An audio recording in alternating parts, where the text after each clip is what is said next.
Bienvenidos a nuestra inmersión profunda en las noticias del mundo. Hoy nos centraremos en los eventos clave reportados por la agencia EFE el 17 de marzo de 2025. Prepárense para un viaje informativo, desde posibles avances en el conflicto de Ucrania hasta controversias políticas en Serbia, y también una emergencia ambiental en Ecuador, y por supuesto noticias del mundo deportivo. Efectivamente, tenemos mucho que cubrir. Empecemos con un posible punto de inflexión en el conflicto entre Rusia y Ucrania. Donald Trump, ha insinuado un anuncio importante después de conversar con Vladimir Putin. ¿Qué sabemos hasta ahora sobre estas conversaciones, Y su posible impacto en el conflicto. Bueno, la semana pasada Ucrania aceptó una propuesta estadounidense para un alto al fuego de 30 días. Sin embargo, Putin exige la rendición de las fuerzas ucranianas en la región rusa de Kursk, lo que complica bastante las negociaciones. Y este punto es crucial, ¿no?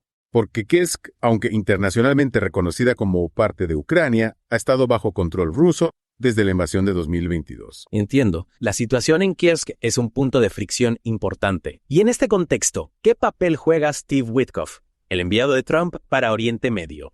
Witkoff se reunió con Putin en Moscú la semana pasada, y aunque no se han revelado detalles específicos de la reunión, describió las conversaciones como, positivas. Según él, el Kremlin ha aceptado la filosofía del plan de paz de Washington, lo que podría indicar quizás un cambio en la dinámica del conflicto. Interesante.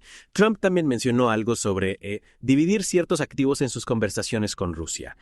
¿Qué podría significar esto para el futuro de Ucrania? Podríamos estar hablando de concesiones territoriales. Es una posibilidad. Activos es un término amplio. Podría referirse a territorios, recursos naturales o incluso a la deuda que Ucrania tiene con Rusia. Algunos analistas creen que esta declaración de Trump sugiere que está dispuesto a negociar con Putin, en términos que podrían ser controversiales para la comunidad internacional, pero que podrían abrir la puerta a un acuerdo de paz. Sin duda. Una situación que hay que seguir muy de cerca.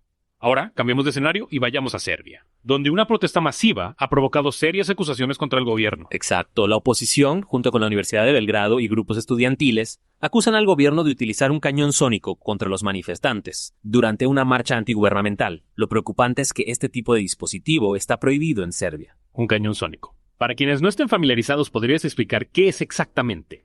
¿Y por qué su uso es tan controversial? Claro. Un cañón sónico es un dispositivo acústico, de largo alcance, que emite sonidos de alta intensidad. Se utiliza principalmente para dispersar multitudes, pero su uso es altamente controvertido. Debido a sus efectos, potencialmente dañinos, puede causar desde molestias extremas y dolor hasta pérdida de audición, náuseas e incluso pánico. De hecho, su uso está prohibido en Serbia, precisamente porque en el pasado se utilizó, de manera indiscriminada contra manifestantes, causando daños a la salud de la población. Entiendo. Entonces, ¿cuál ha sido la respuesta del gobierno serbio a estas acusaciones? Las autoridades niegan rotundamente haber utilizado un cañón sónico durante la protesta. Sin embargo, la presión de la sociedad civil es considerable. Casi 500,000 de ciudadanos serbios han firmado una petición exigiendo una investigación internacional sobre el asunto. Quieren que se esclarezca si se usó el cañón sónico. Y de ser así, ¿quién dio la orden y qué consecuencias tendrá? Es una situación tensa, sin duda. Y lo curioso es que a pesar de las advertencias previas del gobierno, sobre la posibilidad de violencia, la protesta, según informes de prensa independiente, fue la más grande en la historia reciente de Serbia y se desarrolló pacíficamente. Exacto, una ironía que no ha pasado desapercibida para muchos y que ponía aún más en duda la justificación del gobierno para un posible uso de la fuerza. Pasemos ahora a Sudamérica, donde Ecuador enfrenta una grave emergencia ambiental. Hablemos del derrame de petróleo en Esmeraldas. ¿Cuál es la situación actual? Un deslizamiento de tierra provocado por fuertes lluvias rompió el sistema de oleoducto transecuatoriano, conocido como SOTE. Este oleoducto es vital para la economía del país, ya que transporta el petróleo desde la Amazonía hasta la costa para su exportación. La ruptura provocó un derrame de crudo que ha contaminado ríos y ha afectado a un refugio de vida silvestre. Terrible noticia. El impacto ambiental puede ser devastador. ¿Qué medidas se están tomando para contener la situación? Se ha declarado el estado de emergencia ambiental en la provincia de Esmeraldas, lo que permite movilizar recursos para la mitigación del impacto. Se está proporcionando agua potable a las comunidades afectadas y se está analizando la calidad del agua en las zonas contaminadas. Además, se ha notificado a Colombia, país vecino, sobre el derrame, ya que la contaminación podría extenderse a sus aguas. El Ministerio del Ambiente de Ecuador también ha expresado su preocupación por el impacto en el refugio de vida silvestre Manglares Estuario Río Esmeraldas, un área de gran biodiversidad. Efectivamente. Se ha encontrado hidrocarburos en la superficie del agua. que circula por los canales del área protegida. Esto afecta a la flora, la fauna y los sedimentos acuáticos, poniendo en peligro un ecosistema de gran valor ecológico. El Ministerio del Ambiente ha solicitado a Petroecuador, la empresa operadora del SOTE, que implemente medidas urgentes de contención, limpieza y remediación. ¿Y qué hay de la ayuda a las familias afectadas por esta tragedia ambiental? Muchos han perdido sus medios de subsistencia debido a la contaminación. El presidente de Ecuador, Daniel Noboa, ha anunciado la creación de un fondo por parte de Petroecuador para la remediación ambiental y la reparación a las familias afectadas. Se espera que este fondo proporcione apoyo económico a quienes han sufrido pérdidas a causa del derrame. Esperemos que este fondo se traduzca en una ayuda real y efectiva para quienes más lo necesitan. Ahora, dejemos por un momento los temas de política y medio ambiente para entrarnos en el mundo del deporte. Tenemos noticias emocionantes de la Premier League. Así es. Puma ha firmado un acuerdo para convertirse en el proveedor oficial de balones de la Premier League, poniendo fin a la histórica asociación de 25 años con Nike, un cambio que marca un hito en la historia de la liga. Es un gran cambio para la liga. ¿Qué significa este acuerdo para Puma? ¿Cómo se posiciona la marca en el panorama futbolístico? Este acuerdo consolida aún más la creciente influencia de Puma en el mundo del fútbol. Recordemos que ya son proveedores de balones para la liga, la Serie A y las ligas juveniles inglesas, además de patrocinar a numerosos clubes y jugadores, de renombre. Con este acuerdo, Puma se posiciona como una de las marcas líderes en el mercado del fútbol a nivel global. Parece que Nike se despide con estilo, ¿no?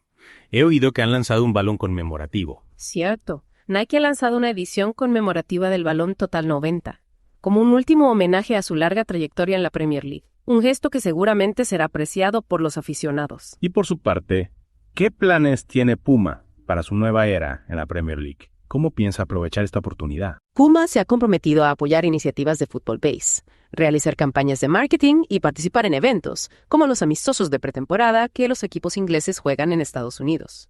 Su objetivo es conectar con la afición, fortalecer su presencia en el mercado y consolidar su imagen como una marca innovadora y comprometida con el deporte. Y para terminar con nuestra inmersión en las noticias deportivas, tenemos un final emocionante en el mundo del golf. Rory McIlroy se ha coronado campeón del The Players Championship, tras una dramática victoria en el desempate contra J.J. Spaun. ¡Qué torneo tan emocionante! Cuéntanos más sobre la victoria de McIlroy. ¿Qué hace que este triunfo sea tan especial? Esta es la segunda victoria de McIlroy en el The Players Championship, que ya ganó en 2019. Con este triunfo suma 28 títulos en la PGA, incluyendo 4 Majors y 18 en el circuito europeo. Es un jugador con un palmarés, impresionante. Y esta victoria lo consolida como uno de los mejores golfistas de su generación. El final del torneo fue realmente intenso. Me han contado que se extendió hasta el lunes. Así es. El desempate se extendió hasta el lunes, debido a la lluvia y la falta de luz el domingo. McIlroy tomó una temprana ventaja en el desempate y la mantuvo hasta el final. Un doble bogey de Spaun en el hoyo 17 selló la victoria para el norirlandés. Definitivamente, una victoria memorable para McIlroy. Y mientras seguimos explorando la actualidad internacional, creo que vale la pena detenernos un momento en la situación en Serbia. La acusación de que el gobierno utilizó un cañón sónico contra manifestantes pacíficos es un tema muy delicado. Totalmente de acuerdo. Es una acusación grave que, de confirmarse, tendría implicaciones importantes para la democracia en Serbia. Pero también me pregunto, ¿qué llevó a la oposición y a estos grupos a hacer una acusación tan seria? ¿Tienen alguna prueba que respalde sus afirmaciones? Es una buena pregunta. Hasta ahora no se han presentado pruebas concluyentes. La oposición afirma haber recogido testimonios de manifestantes que experimentaron síntomas como náuseas y dolor de cabeza, que son consistentes con los efectos del cañón sónico. Sin embargo, el gobierno niega rotundamente estas acusaciones y las atribuye a la manipulación política. Entiendo. Entonces, por ahora es una situación de su palabra contra la suya, lo que genera mucha incertidumbre. Pero independientemente de si se usó o no el cañón sónico, lo que me parece preocupante es que el gobierno haya advertido previamente sobre posibles actos de violencia en la protesta, cuando en realidad esta se desarrolló de forma pacífica. Precisamente, esa advertencia previa del gobierno junto con la fuerte presencia policial durante la marcha crea un clima de desconfianza. Muchos se preguntan si el gobierno estaba buscando una excusa para reprimir la protesta, incluso si esta no se tornaba violenta. Ciertamente una situación que merece ser observada con atención. Y hablando de situaciones que requieren nuestra atención, la emergencia ambiental en Ecuador tras el derrame de petróleo del Sote es un tema que nos recuerda la fragilidad de nuestro planeta. Es cierto. Este derrame no solo afecta a la economía del país, sino que también tiene un impacto devastador en el medio ambiente y en las comunidades que dependen de él. El hecho de que la contaminación haya alcanzado un refugio de vida silvestre como el Manglares Estuario Río Esmeraldas es particularmente preocupante. Totalmente.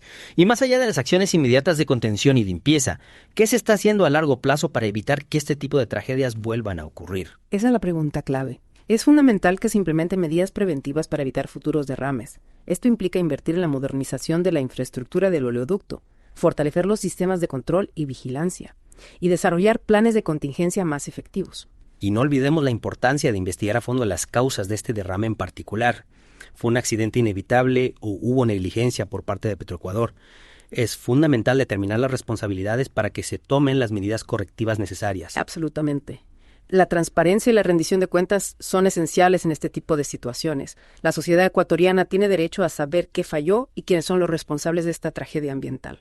Cambiando de tema, pero sin dejar de lado la importancia de la responsabilidad social, el acuerdo entre Puma y la Premier League es un ejemplo interesante de cómo las marcas buscan conectar con los valores de la sociedad actual. Sin duda. En un mundo cada vez más consciente de los desafíos sociales y ambientales, las empresas buscan posicionarse como actores responsables y comprometidos. En el caso de Puma, su apoyo a las iniciativas de fútbol base y su participación en campañas de marketing con un enfoque social son una clara muestra de esta tendencia. Es cierto. Ya no basta con ofrecer un buen producto. Las empresas deben demostrar que se preocupan por el bienestar de la sociedad y que contribuyen al desarrollo sostenible. Exacto. Y en el caso del fútbol, un deporte con un impacto global tan grande, este tipo de acciones tienen un potencial enorme para generar un cambio positivo. La decisión de Puma de apoyar el fútbol base, por ejemplo, puede tener un impacto significativo en la vida de muchos jóvenes, brindándoles oportunidades que de otro modo no tendrían. Y hablando de oportunidades y de destacar en un ámbito competitivo, la victoria de Rory McIlroy en el The Players Championship nos recuerda que el talento y la perseverancia son claves para alcanzar el éxito. Sin duda.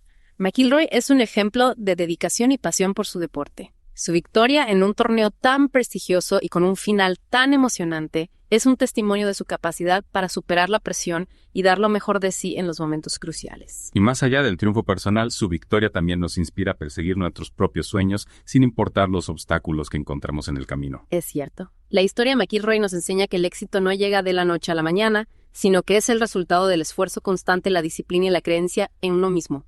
Y aunque no todos lleguemos a ser campeones de golf, su ejemplo nos motiva a dar lo mejor de nosotros en cualquier ámbito de la vida. Bueno, retomando nuestra inmersión en la actualidad internacional, volvamos al tema que ha estado presente en los titulares de todo el mundo. El conflicto entre Rusia y Ucrania.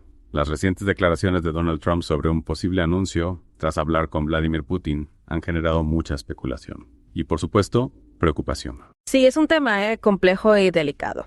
Lo que sabemos hasta ahora es que Ucrania aceptó un alto al fuego propuesto por Estados Unidos, pero Putin exige la rendición de las fuerzas ucranianas en Kursk como condición para avanzar en las negociaciones. La situación en Kursk es, sin duda, un punto de fricción importante. Y me pregunto, ¿cuál es la posición de la comunidad internacional ante esta exigencia de Putin? ¿Podría eso llevar a un nuevo punto muerto en las negociaciones? La comunidad internacional ha sido clara en su apoyo a la soberanía e integridad territorial de Ucrania, reconociendo a Kursk como parte de su territorio. La exigencia de Putin es vista con mucha preocupación, ya que se considera una violación del derecho internacional y una escalada del conflicto. Es difícil predecir si esto llevará a un punto muerto, pero sin duda añade un obstáculo considerable al proceso de paz. Y en medio de esta tensión surge la figura de Steve Witkoff, el enviado de Trump para Oriente Medio, quien ha mantenido conversaciones con Putin. ¿Qué podemos interpretar de estas reuniones y de las declaraciones de Witkoff sobre el supuesto avance en las negociaciones? Es interesante cómo Witkoff ha cobrado protagonismo en este escenario. Aunque no se conocen los detalles de las conversaciones, sus declaraciones optimistas sobre la filosofía del plan de paz de Washington han generado expectativas, pero también cautela. Algunos analistas ven esto como una señal de que Putin podría estar buscando una salida negociada al conflicto, mientras que otros creen que se trata de una estrategia para ganar tiempo y fortalecer su posición. Y hablando de estrategias, la declaración de Trump sobre dividir ciertos activos en sus conversaciones con Rusia ha generado mucha incertidumbre. ¿A qué se podría referir con esto? ¿Podría estar hablando de concesiones territoriales a Rusia a cambio de la paz? Esa es la gran pregunta que todos se hacen. El término activos es muy amplio y podría abarcar desde territorios y recursos naturales hasta cuestiones financieras, como la deuda externa de Ucrania. Algunos expertos creen que Trump podría estar dispuesto a ceder en algunos puntos, incluso en cuestiones territoriales, para lograr un acuerdo de paz. Sin embargo, esto generaría una fuerte posición por parte de la comunidad internacional y podría tener consecuencias impredecibles para el futuro de Ucrania. Sin duda, la situación en Ucrania sigue siendo muy incierta y las próximas semanas serán cruciales para determinar el rumbo del conflicto. Esperemos que la diplomacia y el diálogo prevalezcan, por el bien de la paz y la estabilidad en la región. Y ahora, para finalizar nuestra inmersión en las noticias del mundo, me gustaría volver a destacar la importancia de mantenerse informado. Estoy completamente de acuerdo. En un mundo cada vez más complejo e interconectado, es fundamental estar al tanto de lo que sucede a nuestro alrededor. La información nos permite comprender mejor los desafíos y las oportunidades que enfrentamos como sociedad global y nos ayuda a tomar decisiones más informadas. Exactamente. Y para aquellos que buscan información confiable y completa sobre la actualidad internacional, les recomendamos visitar la página web y las redes sociales de la agencia EFE. EFE es una fuente de noticias de gran prestigio que ofrece una cobertura amplia y diversa de los acontecimientos que están dando forma a nuestro mundo. Así es. En EFE encontrarán noticias de última hora, análisis en profundidad, reportajes especiales y mucho más. Los invitamos a explorar su contenido y a mantenerse conectados con la actualidad global. Y con esta recomendación damos por concluida nuestra inmersión en las noticias del mundo de hoy. Esperamos que este viaje informativo les haya resultado interesante y útil.